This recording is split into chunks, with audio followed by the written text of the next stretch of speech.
2017 में, तब तो मैं विधायक भी नहीं था, एक सामान्य सांसद था, मेरे पास कोई प्रशासनिक अनुभव नहीं था, मैं शासन के किसी भी दायित्व का तब तक निर्वहन नहीं किया था, लेकिन एक अभिभावक के रूप में आदरणीय प्रधानमंत्री जी ने, आदरणीय गृह मंत्री जी ने, उस समय राष्ट्रीय अध्यक्ष के रूप में एक एक शासन की सुशासन के बारे में कैसे हमें इस अभियान को आगे बढ़ाना है, उस अभियान को आगे बढ़ा करके पूरी प्रतिबद्धता के साथ उत्तर प्रदेश जैसे राज्य में सुरक्षा की कोई बात करे, कानून का राज हो इसकी बात करे, उत्तर प्रदेश के लोगों के लिए एक सपना था। लेकिन उस सपने को हकीकत में हम बदल पाए क्योंकि इन महापुरुषों का एक अभिभावक तत्व जैसा संरक्षण हम सब के ऊपर था और उसको हम लोगों ने प्रभावी ढंग से प्रदेश में लागू करने में हमें सफलता प्राप्त हुई। उसके परिणाम भी आए। उत्तर प्रदेश जैसे राज्य में व्यापक निवेश हुए।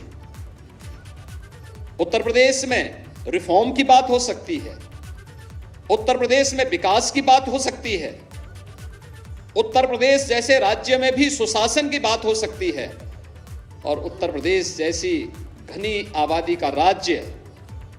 देश के अंदर मॉडल के रूप में प्रस्तुत हो सके, इसलिए संभव हुआ क्योंकि एक टीम वर्क पर संरक्षण था आदरणीय प्रधानमंत्री जी का, आदरणीय गृह मंत्री जी का, हमारे केंद्रीय नेताओं का,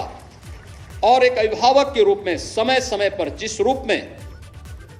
बिना भेदभाव के शासन की योजनाओं को प्रत्येक नागरिक तक पहुंचाने के इस अभियान को हम लोगों ने आगे बढ़ाया, वो हम तभी संभव हो पाया। अन्यथा हम तो अनगढ़ लोग थे, कोई भी जानकारी नहीं थी। एक सांसद के रूप में हर व्यक्ति जान सकता है, एक सांसद अपनी बात को रखता है,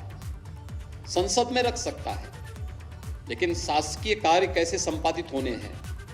प्रशासन की व्यवस्था का संचालन कैसे होना है, बिना भेदभाव के शासन की योजनाओं को जब हम एक सांसद के रूप में रहते तो अपने संसदीय क्षेत्र तक सीमित रहते हैं, लेकिन जब एक उत्तर प्रदेश जैसे राज्य के मुख्यमंत्री के रूप में हमें कार्य करना हो तो उस समय अपनी भूमिका का निर्वहन किस रूप में करना है, यह एक बड़ी जिम्मेदारी होती है और उस जिम्मेदारी का निर्वहन किस रूप में किया जाना चाहिए, यह एक एक बात को समय समय पर जिस प्रभावी ढंग से लागू करने में हमें मदद मिली, आज उसका परिणाम है कि उत्तर प्रदेश कई क्षेत्रों में 2017 के पहले जिस उत्तर प्रदेश को केंद्रीय योजनाओं को लागू करने में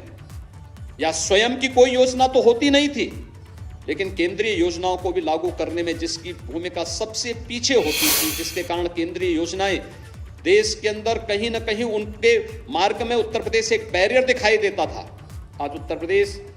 अग्रणी राज्य के रूप में है उन योजनाओं को लागू करने में और इसका परिणाम है कि पूरे देश के अंदर न केवल केंद्रीय योजनाएं सफलतापूर्वक आगे बढ़ रही हैं, बल्कि उत्तर प्रदेश की जनता जनार्दन को इसका लाभ भी प्राप्त होता हुआ दिखाई दिया। लोगों को पहली बार लगा कि गरीब का घर भी बन सकता है, पहली बार लगा कि पैसा सीधे गरीब के खाते में जा सकता है, पहली बार लगा कि उत्तर प्रदेश जैसे राज्य में पर्व और त्योहार शांतिपूर्ण तरीके से मनाए जा सकते हैं, पहली बार लगा उत्तर प्रदेश दंगा मुक्त राज्य बन सकता है और पहली बार लगा है कि एक गरीब को भी फ्री में उत्तर प्रदेश के अंदर राशन प्राप्त हो सकता है। कोरोना कालखंड में 15 करोड़ लोगों को महीने में 2 बार राशन मिलना, केंद्र शासन की ओर से भी और राज्य शासन की ओर से भी एक सपना था, क्योंकि यहां पर तो खाद्यान्न घोटाला हुआ करते थे, लेकिन आज